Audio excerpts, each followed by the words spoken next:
Vous avez voulu visiter la chocolaterie de Willebonne-Cap. On a agrandi notre laboratoire et aujourd'hui on a 1800 mètres carrés. Donnez-nous ce secret. Comment C'est ça que je veux faire. Alors je voulais pas être boulanger. Ici, le métier de pâtissier, c'est de faire du salé. 5h, 5h30, je suis au laboratoire. C'est la magie et Ça, c'est Madagascar. avec le vin. Moi, je bois pas de vin. Moi, je bois. Là, on est dans l'espace torréfaction. Vous détestez le chocolat? C'est bien, on n'est pas parlé de chocolat blanc. Chocolat au lait avec des noisettes. C'est tout. Salut mes amis, c'est Macha Edo. Je crois que si vous avez regardé le film Charlie et la chocolaterie, vous avez voulu visiter la chocolaterie de Willebonne-Cap. Et aujourd'hui, nous sommes presque ici.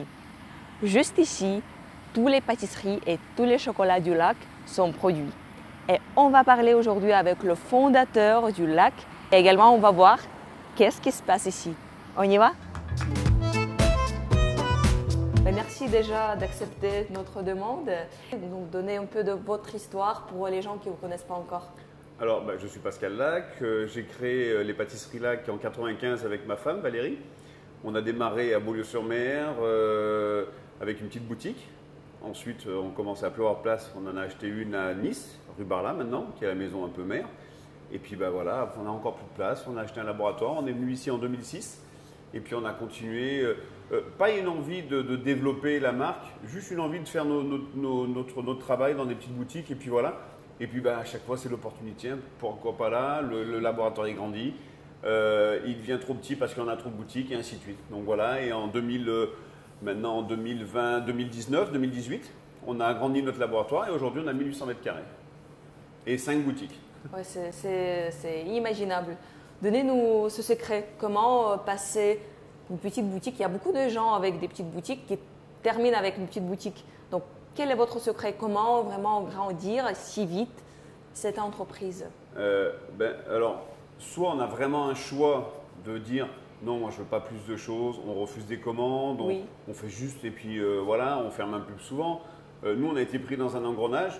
Il n'y a pas eu ce souhait de vouloir grandir. Mais jamais, jamais. Il y avait des entreprises qui étaient à vendre sur Nice. Des grandes entreprises, je dis mais moi jamais je ferais ça, je ne me sens pas capable. Ça s'est fait au fil du temps. Et puis le premier gros client que j'ai eu, c'était le métropole de Beaulieu-sur-Mer, qui était un relais château. On lui a fait, alors pour nous c'était bien parce que quand on prenait des clients comme ça, déjà c'est beau parce que pour nous c'est vraiment une marque de confiance. Et puis on leur a fait toute la viennoiserie, on leur a fait beaucoup de gâteaux, on leur faisait des glaces, donc on se dit ouais c'est super. Et puis ça nous permet aussi d'acheter du matériel, Oui. de renforcer un petit peu l'équipe aussi, ça c'est important. Et puis voilà, et puis après on a ce matériel, donc il y a des opportunités, on ne va pas les chercher, on n'a jamais été chercher les opportunités. Donc voilà, et petit à petit, et au bout d'un moment vous dites tiens on est 60 salariés. On a besoin de place et puis les opportunités font que ça grandit.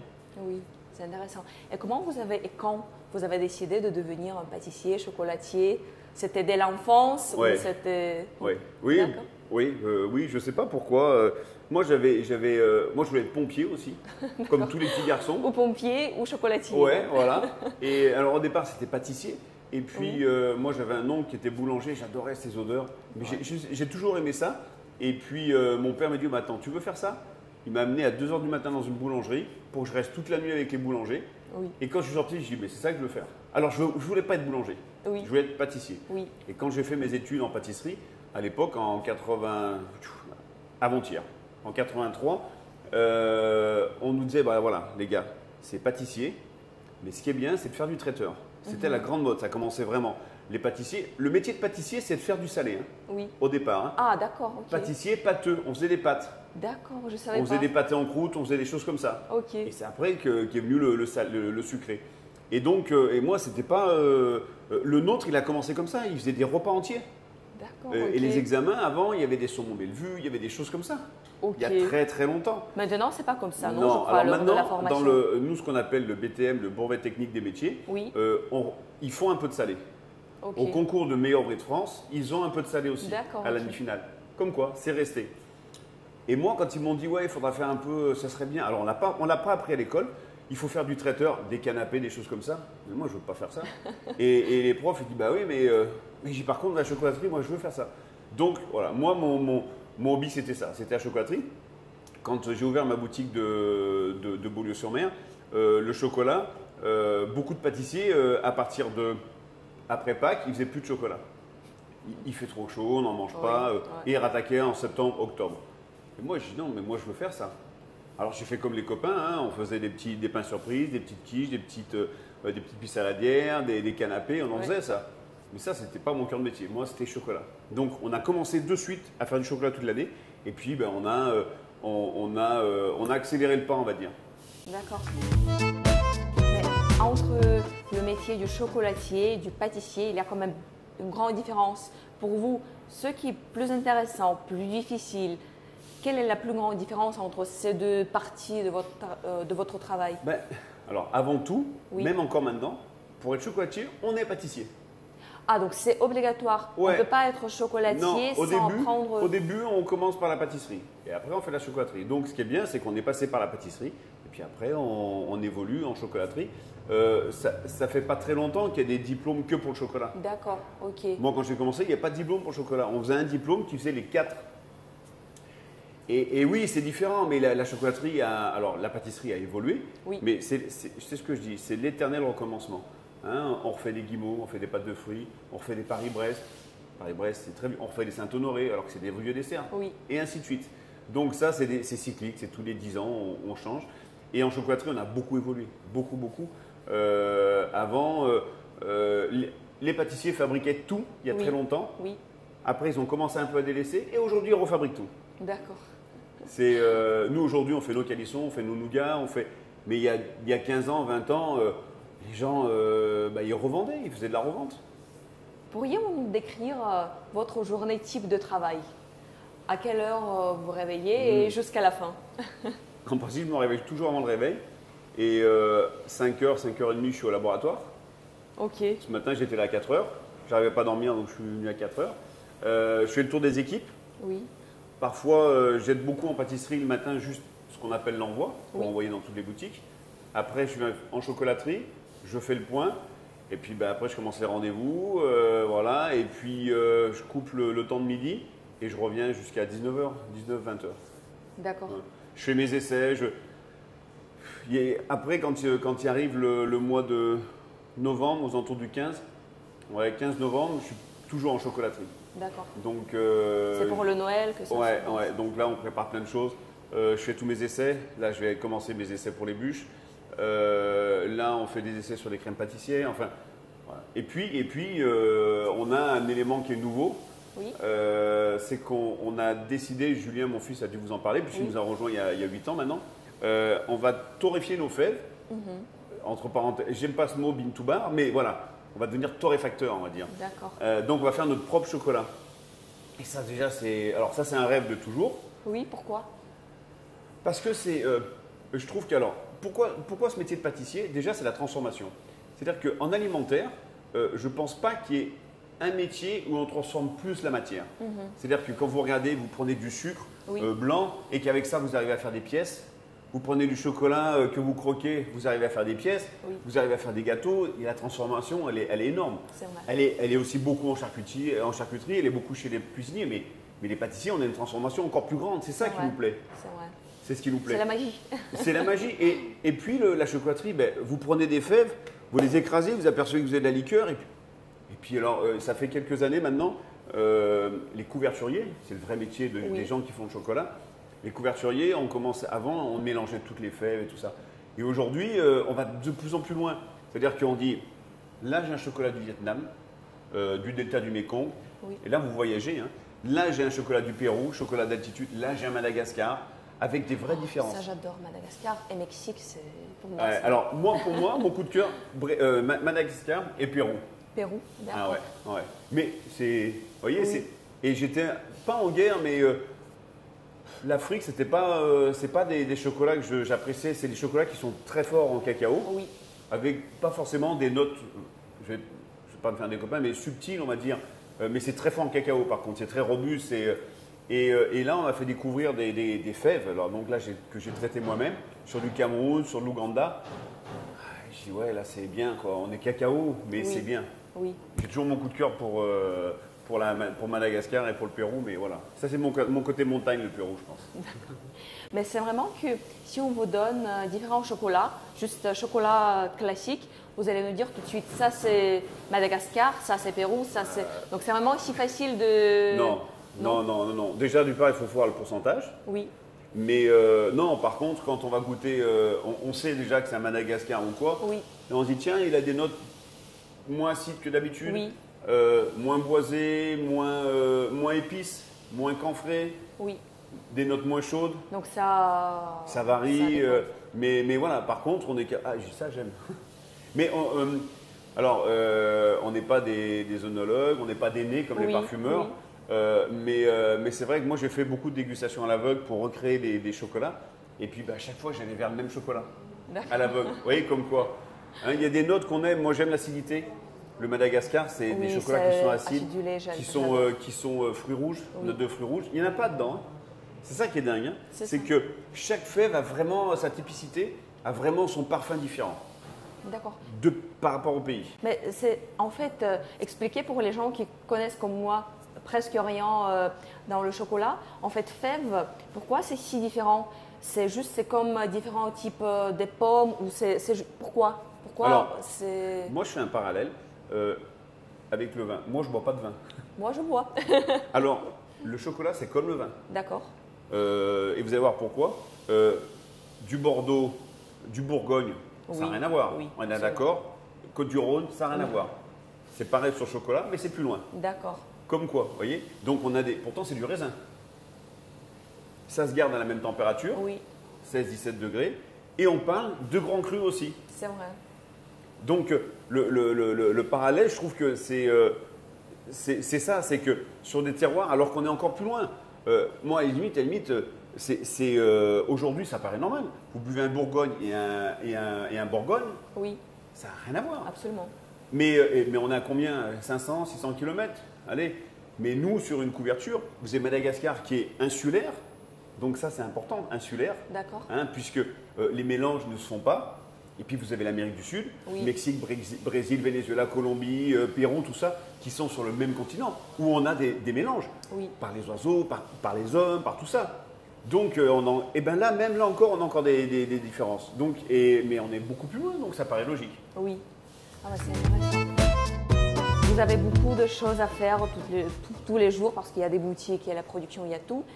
Il y a des choses qui vous stressent, qui vous irritent peut-être, que vous n'aimez pas tout à fait. Parce que dans chaque métier, même si on adore le métier, il y a toujours des choses qu'on n'aime pas faire. Est-ce que ça existe dans votre métier, les choses que vous n'aimez pas trop? Je ne les fais pas. Vous déléguez Je délègue. à qui? C'est votre fils l'avantage, ou ouais. c'est… C'est l'avantage d'être vieux, c'est qu'on délègue. Et puis je pense qu'il y a un moment où l'entreprise grandit, il faut savoir se positionner où on est bon. Oui, c'est Et vrai. si on se sent bon, si on se sent bien, c'est qu'on est bon. C'est vrai, c'est vrai. On le fait bien. Et quand on fait quelque chose à contre-cœur, alors après il y a la casquette du pâtissier chocolatier, mais il y a la casquette aussi du chef d'entreprise, C'est ça, de gérer les équipes, oui, voilà, de redynamiser tout le monde, Oui. de passer voir les filles et les garçons qui sont à la vente dans les boutiques parce qu'ils se sentent isolés, c'est vrai, alors qu'ici on est tous ensemble. c'est vrai. Voilà, il y a des jours avec, des jours sans. Des jours on a l'impression qu'il y a des semaines où il y a tous les problèmes, et puis d'autres où ça va bien. C'est régler les problèmes aussi. Hein. Oui, oui, j'imagine. C'est régler les problèmes. On a des recettes qui sont calées et tout ça, puisque la pâtisserie, on va dire c'est une science infuse. Mais la pâtisserie, on pèse tout. Pas comme en cuisine où on peut, au goût, on peut rattraper. Nous, on pèse tout. Il y a des réactions chimiques, que ce soit au four, que ce soit au frigo. Donc, il faut faire super attention. Et des fois, on ne sait pas pourquoi, ça ne va plus. Donc, il faut revoir tout ça, toutes les étapes et tout. Voilà. Quand on trouve de suite, c'est bien. C'est vrai. Voilà comment. Et puis, par exemple, on dessine des collections. Et puis, des fois, c'est de voir des choses. Moi, je fais partie surtout d'une association qui s'appelle Relais Dessert, Oui, qui est très importante pour moi, où on échange beaucoup. On est dans le monde entier, surtout en Europe, mais dans le monde entier. oui, On se voit souvent. Là, j'en rentre. J'étais à Paris avant-hier. Et on se revoit 2 fois par an pour des gros séminaires. Et après, on a des réunions comme ça de région. Et on échange beaucoup. On voit, ah putain, c'est une bonne idée ce que tu as fait. On va pas faire la même, c'est pas ça l'idée. Mais ça me donne une idée pour faire autre chose. d'accord. Et puis, il y a des fois, je suis en retard, hein, je suis peu en retard. Je vais préparer ma carte des bûches de Noël. Donc je commence à les dessiner. Dessiner? Ouais, je dessine toutes mes bûches. Ouais, je dessine, je rajoute, je fais la liste de tout ce que j'ai comme décor en ma possession. Et puis une fois que j'ai commencé à dessiner, après je dis bon allez, donc je m'installe ici, j'amène tous les décors, je fais mes bûches factices et je décore. Non, ça va pas, et voilà, et c'est parti. Et puis surtout, on dessine l'intérieur des gâteaux. C'est très important. Ok. Ce qu'on appelle la coupe. Oui. On se dit tiens, alors il y a trois choses. On va avoir du moelleux, Oui. on va avoir du croustillant, on va avoir du fondant et de la mâche. Oui. Hein, voilà. Donc on essaye toujours de regrouper tout ça. D'accord. Donc, Pour avoir vraiment cette un côté bon équilibre. gastronomique. Et tout. Voilà, un bon équilibre. Donc les bûches, on s'aperçoit que les gens, si jamais c'est quelque chose qu'ils ne connaissent pas, ils prennent pas. Ils prennent autre chose, ce qu'ils ont l'habitude de voir. Donc on redécore toutes nos bûches et puis on fait 2-3 nouveautés. Ok. Donc cette année, je me dis, bah tiens, j'aurais bien faire de la mandarine. Donc voilà, je vais faire mandarine, amande. Et puis voilà, on trouve des idées, mais c'est selon l'envie, quoi. Et s'il y a une personne qui va pour la première fois chez Lac, qu'est-ce qu'il doit goûter en fait? Les produits phares, quelque chose qu'on peut absolument goûter ou commencer la connaissance avec Lac par ces produits-là. Qu'est-ce que vous conseillez? Ben, comme on est quand même très chocolat, je veux dire, c'est les chocolats. C'est nos pralinés, c'est nos bouchées pralinés, c'est nos carrés pralinés. C'est les mendiants, on trouve quand même des mendiants de partout. Mais le Diabolix, c'est vraiment notre image. Ensuite, tout ce qui est perles. Tout ce qui est perles. Et puis après, nos gâteaux chocolat, l'Andoa qui est un 70% de Pérou. Le craquelin, l'intense, voilà. C'est toujours sur tout ce qui est chocolat, quoi. Pour moi. Donc là, on est dans l'espace torréfaction. En fait, c'est l'endroit où on fait toutes les cuissons. Alors les cuissons pour la chocolaterie, on a la machine pour le nougat, on a la machine pour les calissons. Ici, c'est le torréfacteur pour les amandes et la fève de cacao. Là-bas, on a la machine pour caraméliser tout ce qui est les fruits secs, les noisettes, les amandes pour les tablettes garnies ou pour les pralinés. D'accord. On a un batteur pour tout ce qui est guimauve. Voilà, ici, c'est la deuxième partie de la chocolaterie en fait. Ok. On est sur la fin de journée, sur le nettoyage. À l'odeur. Voilà. Vous détestez le chocolat ou ça, parce que quand tu sens toujours le chocolat, après Toujours. c'est difficile, je Non. crois, non? Pas du tout. Mais vous sentez toujours Oui, le oui, chocolat. oui, oui, bien sûr. Ah, ça sent tellement bon ici. Voilà, on a donc ici c'est vraiment on a la chocolaterie qui donne sur le conditionnement. En fait, les deux équipes travaillent ensemble. D'accord. Donc ici on va produire le chocolat, les équipes de conditionnement vont aider à fabriquer les tablettes, vont aider à enrober, vont aider à mettre en boîte. D'accord. Ici on a ce Bonjour. qu'on appelle la salle de coulage Oui, c'est-à-dire? où on vient couler. Alors c'est une pièce qui descend plus froid que la normale D'accord. quand la clim marche. Oui. Où on vient couler les ganaches, les pralinés. En fait, ça, il faut Ça, laisser. On le c'est laisse du ce qu'on appelle cristalliser. D'accord. Et après, on va le découper en petits carrés ou petits rectangles Ah, ok. qu'on va enrober. Ça va donner les chocolats que vous retrouvez dans, Ok, c'est intéressant. dans nos boutiques. Sur la fin de journée, l'après-midi, c'est des équipes restreintes. Et on finit à 17h. Là, on est en train de tout nettoyer. Ici, c'est tout l'espace pâtisserie. Vous voyez, avant, le laboratoire s'arrêtait ici, là, Oui, au niveau de la plonge. ok. Donc, on est passé de très peu de place à beaucoup de place. Oui, c'est vrai, c'est énorme. Si on compare du chocolat noir avec du chocolat au lait, il y a certains gens qui pensent que du chocolat au lait, c'est quelque chose pas pour professionnels et que si tu es vraiment quelqu'un qui comprend quelque chose dans le chocolat, il ne faut pas manger que du chocolat noir. Qu'est-ce que vous en pensez? Alors déjà, c'est bien, mais pas parler de chocolat blanc. Donc, chocolat blanc, ça quoi? Ça n'existe pas, c'est pas du chocolat. Non, alors, pourquoi c'est du chocolat? Parce qu'il y a du beurre de cacao dedans. Donc voilà, et le beurre de cacao est blanc. Donc Oui. c'est du beurre de cacao, on a mis la poudre de lait et du sucre dedans. On appelle ça du chocolat, mais c'est pas de. C'est pas du mais il n'y a pas des de gens- fèves. Voilà.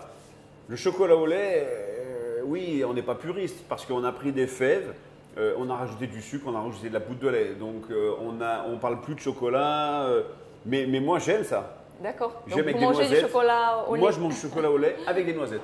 C'est tout. Le reste, après, je mange beaucoup de chocolat noir. Mais voilà, c'est ça la différence. C'est que des chocolats au lait, alors on peut jouer sur la poudre de lait, la provenance. On a des laits qui sont beaucoup plus marqués, odeur de plus de ferme. Donc voilà, mais les gens, c'est pas ce qu'ils recherchent. Hein. C'est plus un chocolat suisse. Quand on dit les chocolats suisses sont très bons, Oui. c'est chocolat au lait, c'est pas chocolat noir, on est C'est ça, d'accord. Hein. c'est ça. Et ensuite, ben voilà, c'est que maintenant sur le chocolat noir, on peut jouer sur les pourcentages, même sur le lait. Hein. On a du 40%, on a du 50%. Quelqu'un qui est amoureux du chocolat au lait, un 50%, il n'aime pas. C'est vrai, Parce qu'il y a trop de notes noires. c'est vrai. Et c'est un peu comme les gens qui adorent le vin, ils n'aiment pas le vin arrosé. Oui, oui, c'est vrai. Parce que c'est pas le même style. Voilà. Ou café avec café au lait également, c'est pas le même style de produit. Donc voilà, le chocolat c'est un peu pareil. Mais moi voilà, ce mélange chocolat, lait et noisette, c'est C'est ouais. bon. Oui, ça se passe. ça c'est très très bien. Ici, on parle des produits en partie pâtissier. En fait, vos produits préférés. Qu'est-ce que vous mangez le plus? Je ne sais pas si vous déjà mangé votre production ou Si, lors je de goûte, dégustation je vous goûte. mangez trop. Si, non mais oui, je goûte souvent pour un peu comment c'est, si c'est comme je veux et tout. Mais maintenant, je suis plus comme beaucoup d'amis pâtissiers. On aime les tartes aux pommes, on aime les babas, on aime un éclair au chocolat. D'accord. Voilà ce qu'on aime. Les D'accord. sablés. Donc, en fait, la base. Voilà, la base. On revient sur les bases, des chocolats, des gâteaux montés, tout ça, ça ne nous intéresse pas. D'accord. Une bonne tarte aux fraises, une bonne tatin, ouais, ça on aime. Des crêpes, des gaufres. Enfin, moi, personnellement, c'est ce que je préfère. Quoi. Oui, vous voyez, comme d'accord. quoi, ça paraît… C'est intéressant. C'est comme les chefs, je crois que c'est à peu près la même chose. Ils mangent des voilà. choses simples. Une omelette, un œuf au plat, c'est ce qu'ils aiment. Comment vous pouvez, parce qu'il y a pas mal de pâtissiers, de chocolatiers en France et dans le monde entier, comment vous pouvez décrire votre style, Lac? Qu'est-ce que c'est Lac en fait? Quelle est la différence entre Lac et d'autres pâtissiers, chocolatiers qui existent? Alors, je ressemble certainement à d'autres pâtissiers. Oui. Hein, parce qu'on n'invente rien, hein, on ne réinvente pas la pâtisserie, on ne sauve pas le monde non plus. Voilà, et non, moi, je suis plutôt un peu classique. Et puis, même dans mes bûches et tout ça, en décor, je suis très épuré. Et je suis classique. Pour moi, je suis classique. D'accord, ok. Voilà. Et si vous pouvez nous donner quelques noms des chocolatiers, des pâtissiers en France que vous aimez? Votre top 5. On en a pour 2 heures. Hein. Non, top 5. Top 5. Maintenant, on va pas… Alors, tout le monde va vous parler de Pierre Hermé. Oui. Ben oui, forcément. Vous êtes d'accord avec ça? Oui. C'est pas uniquement question de marketing, Alors, de il nom. y a deux personnages. D'accord. Il y a 2 personnages qui sont, pour moi, on parle beaucoup et puis bien souvent on se dit, est-ce que c'est réellement ça, comme vous venez de dire? Il y a Pierre Hermé et Christophe Michalak. Oui. Voilà, Christophe Michalak, c'est vraiment un ami. Les gens ne le connaissent pas vraiment comme il est vraiment. C'est un extraordinaire pâtissier. La télé, parfois, elle galvaude un peu ses qualités. C'est dommage parce qu'on retrouve des pâtissiers qui sont très connus. Et puis, C'est vrai. voilà. Mais voilà, ça c'est vraiment les deux là. Alors, Pierre Hermé, on lui fait plus pub, ça sert à rien parce qu'il a plus besoin de ça. Il est connu, reconnu dans le monde entier. Mais voilà, c'est vraiment les 2 hommes qui sont vraiment hyper importants.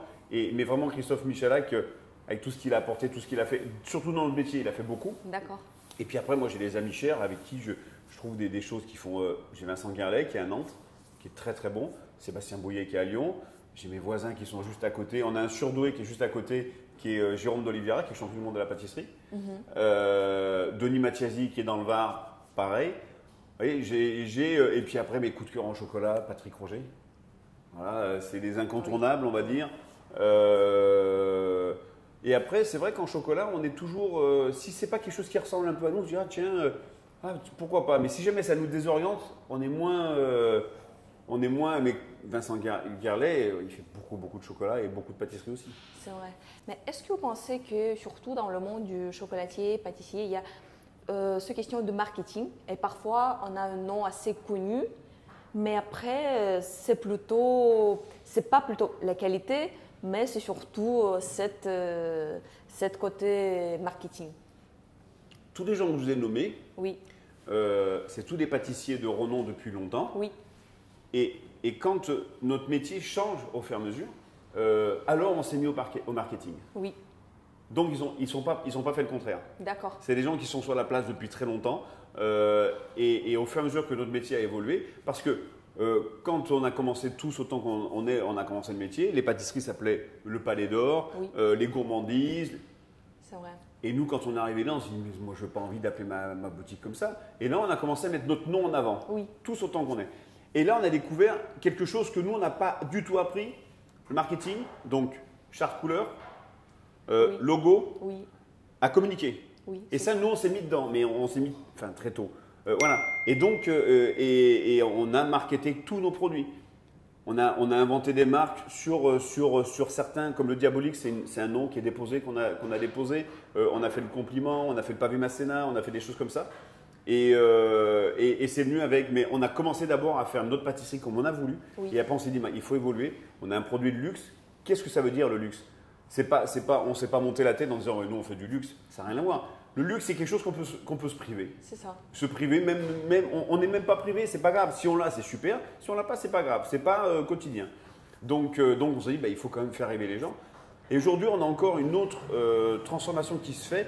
Beaucoup commencent à faire du snacking, de la boulangerie. Alors, c'est pas de la vraie boulangerie comme on a connu, Oui. mais c'est des pains spéciaux, c'est des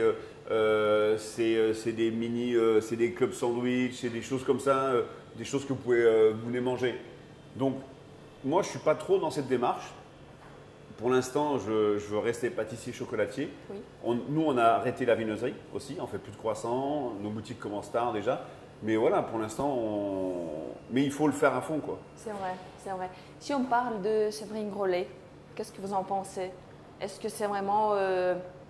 est-ce que c'est le produit de toute cette école de la pâtisserie ou c'est plutôt un produit de marketing? Non, il fait partie de ces pâtissiers qui ont travaillé durement, qui ont acquis leur base et puis qui ont surfé sur la vague du net, Oui. avec Insta, avec Facebook, avec tout ça. Et voilà, et c'est des gens qui ont été dans une direction avec une maîtrise. C'est ça. Parce qu'aujourd'hui, on voit plein de démos sur le net. On dit, ça c'est facile. Non, il y a des années de C'est travail. pas si facile. Cédric Grolet, il s'est pas levé avant-hier en disant je vais être pâtissier, je vais faire des gâteaux trompe-l'œil et tout ça. Non, c'est pas ça. Derrière, on sait qu'il y a eu un gros travail. Ah oui, oui. Il n'a pas commencé avant-hier le métier. Donc voilà. Et bon, et voilà, c'est les nouveaux pâtissiers. Il y a Maury Guichon aussi qui est comme ça. Oui. Moi, je l'ai connu il y a quelques années. Il n'était pas du tout comme ça. Il travaillait, je crois qu'il était au Fairmont à Monaco. Et puis voilà. Et puis maintenant, on le connaît pour toutes ces sculptures, ces choses C'est comme vrai. ça, ces démos. Voilà. C'est vrai. Quel conseil vous pouvez donner à quelqu'un qui envisage de devenir chocolatier ou pâtissier? Par quoi il faut commencer? Où c'est mieux d'apprendre? Où il faut commencer à travailler? Voilà. Voilà. Que tous vos conseils en fait pour une telle personne. Alors, c'est difficile, hein, Oui. mais d'abord, être passionné. Aimer vraiment. Par chocolat ou par quoi? Ouais, que ce soit la pâtisserie ou le chocolat ou les deux, mais soit on se dit, tiens, je suis passionné par la pâtisserie ou par le chocolat, et puis on va dedans, mais on est passionné, on aime ça. Je ne dis pas qu'on va manger des gâteaux tous les jours, mais on cherche à comprendre comment c'est fait. Tiens, ah ouais, ce goût-là, tiens, mais est-ce qu'on ne pourrait pas désucrer? Est-ce qu'on ne pourrait pas avoir plus de goût comme ça? Ouais, moi, tiens, j'ai envie de travailler que de la vanille, de Madagascar, de Tahiti. Oui. Voilà, et curieux, mais curieux. Bouquiner. Alors maintenant, c'est vrai que les jeunes, ça les fait rire, bouquiner, parce qu'ils ont toujours leur portable. Mais vrai. oui, nous, on n'avait que ça quand on a démarré. Aujourd'hui, il y a un gars qui fait un truc à Adélaïde, hop, ils le savent. Hein. Dans les vrai. 2 secondes, tu y arrives. Hein. Moi, il me parle, il me dit, je vous ai vu, vous étiez à Dubaï, il y avait 20 tels. Voilà, ça va super vite, très très vite. Donc ça aussi, il faut faire attention. Mais le travail. Être curieux, être passionné et travailler. Et pour les formations, quelles sont les écoles où il faut aller pour avoir vraiment une bonne formation? Vous savez ce que je dis toujours, c'est même si vous êtes super passionné et tout ça, que vous êtes dans une école qui est moyenne, Oui. vous serez bon. D'accord.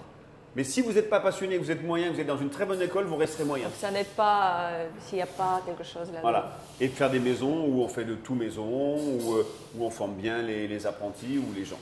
Ça, c'est important. Ça prend beaucoup de temps pour devenir un bon chocolatier ou pâtissier dès le début. Si je commence aujourd'hui, dans combien de temps je peux devenir quelqu'un qui peut vraiment produire quelque chose? Il vous faut déjà 6 mois D'accord. avant de dire ça y est, ce métier me plaît ou pas, j'arrive à me faire plaisir. Ok. Minimum. Et un pâtissier, on dit qu'il commence à être formé au bout de 5 ans. 5 ans. Ouais. D'accord, donc c'est un processus qui prend Ouais. du temps. Ouais, parce qu'on a tellement de postes. Ce qu'on appelle le poste du tour, c'est les croissants, c'est le feuilletage et tout ça, il faut les apprendre. Oui. Après, il faut apprendre les biscuits, on a différentes sortes de biscuits, il faut apprendre les crèmes, les mousses, les gâteaux de voyage, qui sont les cakes, les cuissons, tout ça. Et puis, on a une année qui est complète. Oui. Donc, il faut apprendre à faire les bûches, il faut apprendre à faire les brioches. C'est vrai, il y a Vous trop voyez, de produits. Voilà, il y a tellement de produits, il faut le maîtriser, tout ça, ça change à chaque truc. Et après, on a pareil en chocolaterie. Et si on parle du produit, donc pour trouver un bon fournisseur, comment vous le faites? Parce que c'est pas les produits qu'on peut aller acheter dans un supermarché, surtout si on parle des fèves, donc c'est quelque chose de spécial. Comment vous trouvez des fournisseurs? Comment ça se passe en chocolaterie? Pour tout ce qui est, alors la chocolaterie, c'est vrai que c'est très spécifique, surtout quand on veut faire son chocolat. Pour tout ce qui est produit, que ce soit les citrons et les choses comme ça, alors on va travailler avec ici, les citrons 4 saisons, on va travailler avec du citron de Menton quand c'est la période, mais c'est au mois de février.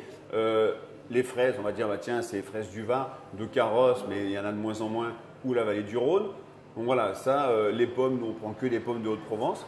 Mais le chocolat, quand on a décidé de faire son chocolat, là on se dit on va avoir plusieurs problèmes. Le premier, où on va acheter les fèves? À qui et comment?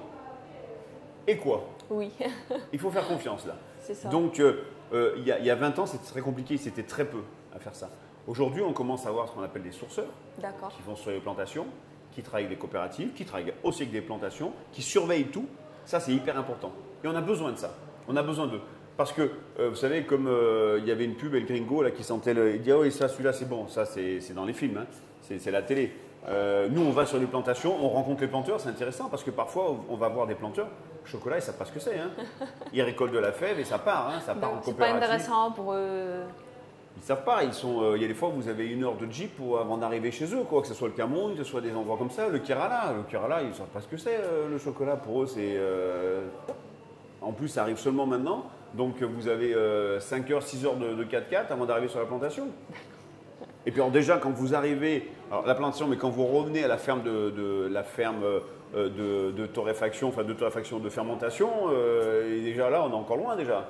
Donc voilà, et donc on a ces gens qui sont des ingénieurs bien souvent, qui contrôlent les qualités. C'est assez complexe quand même la fête de cacao, et qui eux par contre ils se baladent. Mais voilà, c'est leur métier, ils vont de partout, ils ont leurs références. Un cacao, il lui faut 3-4 ans pour faire des fèves, donc ils les suivent. Voilà, il y a un gros travail. Oui. Il y a beaucoup de sourceurs maintenant, ça c'est bien. Déjà, c'est pas lié avec la pâtisserie, mais comme vous êtes de Nice, je crois que vous mangez dans les restaurants. Votre top personnel des restaurants Encore à un Nice. piège? Top 5 également. Ouais, alors, je ne sais pas si on disait tapas, the tapas. De tapas. The oui. tapas, ouais, moi j'adore. J'adore Thomas Hubert. Alors en plus, il se trouve que je ne suis pas obligé de l'aimer, mais il a travaillé chez nous. Et c'est un garçon, quand il est venu chez moi, il me dit ouais, moi je suis cuisinier, je vais passer mon CAP. D'accord. Ok, d'accord. Pour faire quoi? Non, mais parce que moi après je repars en cuisine, je veux m'installer. Et il savait ce qu'il voulait faire. Il voulait travailler chez Ducasse ou Louis XV. Oui. Il a attendu, il est parti à l'abbaye de la Selle, et puis après il est revenu. Mais le gars, il voulait s'installer. Il est installé et c'est bon. Mais de toute façon, j'étais sûr qu'il allait réussir et que ce qu'il allait faire, ça allait être très bien. Donc Thomas Hubert, c'est Olivier Artichaut. Oui. Bon, la petite maison, quand il y a de la place. Oui, c'est vrai. Ensuite, qu'est-ce qu'on fait L'aromate. Ah, l'aromate, ça Ouais. je ne connais pas encore. Ah, l'aromate, une étoile au Michelin quand même. C'est par où? Il est rue des Lois, rue de Lois. Ah d'accord, Vers, je savais pas. Ok. Ouais, c'est très bien. Ok. C'est L'aromate. intimiste, c'est très bien. Alors, c'est un copain, c'est le bistrot du port. Ah ben oui, ça. José, il est fermé quand nous on est en congé. Donc, mais voilà, j'adore sa cuisine. C'est vrai. Ouais, C'est j'adore vrai, sa c'est cuisine. magnifique. Alors, j'avais un ami, maintenant il a vendu, c'était l'African Queen, Oui, oui. la cantine aussi. Vous pensez que ça va changer maintenant? Alors, moi je trouve que c'est bien. Alors, bon, déjà, c'est très compliqué d'arriver derrière lui, C'est pour vrai. tout. Hein. C'est vrai. Pour son sens du client, pour son sens du produit, parce que tout le monde dit ouais mais oui, c'est un businessman. Non, mais non, avant tout c'est un cuisinier. C'est vrai. C'est comme il se dit, je suis restaurateur. Il y a une différence pour lui entre une cuisinier et un restaurateur.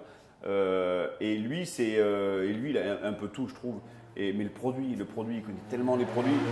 C'est ce que je disais entre les cuisiniers.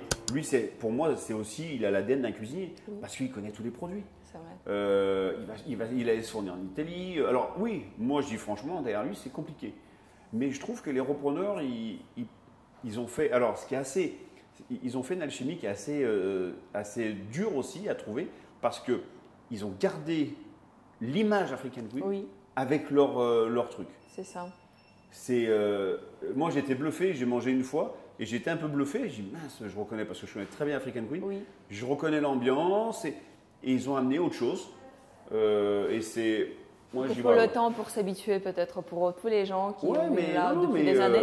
oui, mais bon, moi connaissant bien le Gilbert Vician, mais voilà, c'est pas un cadeau de reprendre derrière lui, ça c'est sûr. C'est vrai. Ok, il en reste encore un. Encore un.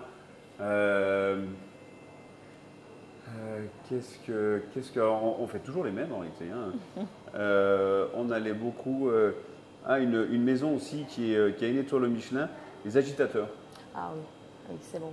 Il y a maintenant les agitateurs sous le pain dans le MAC, dans la fondation MAC. Ah oui. Oui, c'est génial comme l'emplacement. Après, ouais, Yossier, je crois. Oui, j'étais pas là. Très très bien. Oui. Très très bien. Ça, oui. Alors, Asian Factory. C'est ça. Alors, ils ont trouvé, c'est assez spécial parce que ils font pas du chinois, ils font pas du japonais, ils font un peu de la fusion. Et moi, je leur souhaite de rester dans ce créneau. Mais je trouve ça très bien, très très bien. Okay. Merci. Il y a des adresses que je dois reprendre de vous. Mais vous m'en donnerez. Hein. Oui. Quels sont vos plans pour le futur professionnel, personnel? Alors, personnel, il faudra penser à la retraite. Mais qui va créer tout ça si vous allez partir? Je ne suis pas parti encore. Hein. Oui, mais vous pensez? Vous avez un apprenti qui commence déjà à prendre des trucs et vous pensez que peut-être un jour, ou pour l'instant, vous n'avez pas une personne comme ça? Le cimetière, il est plein d'irremplaçables. Hein, on est d'accord. Hein. Donc, même le jour où je ne serai pas là, ça va continuer différemment. Mais je souhaite que ça continue bien. Mon fils, en tout cas, alors lui, il a toute une formation contrôleur de gestion, marketing, droit d'entreprise et tout ça. Il vous l'a peut-être dit. Oui. Et en plus, il a passé son CAP. Et c'est bien parce qu'avant d'avoir passé son CAP et tout ça, il est gourmand et gourmet. Donc lui, je sais que s'il a envie, il va faire un truc vite fait pour avoir un truc comme il veut, mais il sera capable de dire alors tu me le fais comme ça et comme ça. D'accord. Ça, alors là, j'ai pas de souci. Je ne sais pas si l'ADN a été transmis, mais en tout cas, moi, j'ai l'impression qu'il a été transmis. Et pour moi, mes projets, c'est déjà de m'occuper de ma ligne de torréfaction. C'est quand même un gros morceau. Oui. Aller sur les plantations. Oui. Ça, c'est important. Et voilà. Et puis continuer à pouvoir faire tout ce que je veux. Me mettre un peu plus au sport. Vous voulez ouvrir uniquement des boutiques sur la côte ou vous pensez également partir à Paris, dans d'autres régions? Moi, non. Ok, vous ne voulez pas? Non, mais c'est difficile à gérer. C'est très compliqué. Okay. Aujourd'hui, on s'aperçoit que, mis à part des grands noms ou des chaînes qui font du chocolat, des choses comme ça, mais des pâtissiers qui ouvrent, il y a Pascal Café qui le fait, et ma foi, ça marche pas mal. Mais moi, je ne me sens pas de dire je vais ouvrir une pâtisserie à Paris. Moi, je n'ai pas envie que les Parisiens viennent ouvrir des pâtisseries ici. Pourquoi je vais. Voilà, donc. Et puis, on fonctionne toujours en termes d'opportunités. Oui. Quand nous, on a acheté le Vieux Nice, on est passé dans la rue, j'ai dit tiens, cet emplacement, il est extraordinaire et tout. Et 3 jours après, j'ai su que c'était à la vente. J'ai dit tiens, pourquoi pas. Mais voilà, c'est dire, tu sais que cette affaire, elle est à vendre, l'emplacement là. Mais souvent, tous les mois, on nous appelle, on nous envoie un mail, j'ai mon magasin à vendre pour vous. Voilà. Donc, et puis, on sort d'une grosse période, comme on l'a dit tout à l'heure, la période d'après-Covid où on a eu beaucoup de travail, donc on essaie de stabiliser. On ne court pas après, donc il faut y aller doucement, on stabilise et puis après on voit. Et quand vous choisissez l'emplacement de vos boutiques, comment vous pensez? Est-ce que c'est important l'emplacement de la boutique ou c'est pas… Ah si, quand même. On a beau dire, on dit toujours, c'est les 3 E qui est important. C'est quoi? L'emplacement, l'emplacement, l'emplacement. Oui, c'est important. Oui, c'est important. Après, ici, vous allez me dire, mais attends, votre emplacement, mais c'est un peu spécifique. Oui. Toutes les autres boutiques, quand on a acheté Barla, moi j'ai acheté, on avait de la place derrière, j'étais content, on avait une grande façade. Oui. Quand vous arrivez de Beaulieu, vous arrivez rue Barla, c'est pas pareil, hein, c'est pas le même monde. Mais nous, on s'est dit, non, mais c'est pas grave, on travaillera un petit peu, c'est une fois. On a une grande façade, les gens vont nous voir. Et puis derrière, on récupère le laboratoire. Et ça a très bien travaillé. Et puis après, Geoffredo, c'est sur la place Masséna. Oui, Le Vieux-Nice, c'est pareil. Et puis Cap 3000. Cap 3000, c'est le seul endroit où toute la Côte d'Azur va au moins. Les Canois, les Mentonnais, les Monégasques, c'est le seul endroit, même les gens du Var, ils vont à Cap 3000. Ils ne vont pas vraiment ailleurs, mais tout le monde a été une fois à Cap 3000. Donc on se disait, c'était bien d'y être. Là maintenant, on a refait une grande boutique. On a 100 mètres carrés de boutique. Voilà. Et ici, on s'est dit, l'emplacement, on a une rue qui circule bien avec la turbie et tout ça. Et puis on a notre laboratoire derrière, donc c'est pas grave, c'est en plus et ça fonctionne bien. Comme quoi, oui, les gens peuvent se garer. C'est vrai. Ici, ça c'est très bien. Mais si on parle de la boutique qui a le plus de succès, c'est Cap 3000, c'est ça? Barla, Cap 3000. Ah, Barla également. Ouais.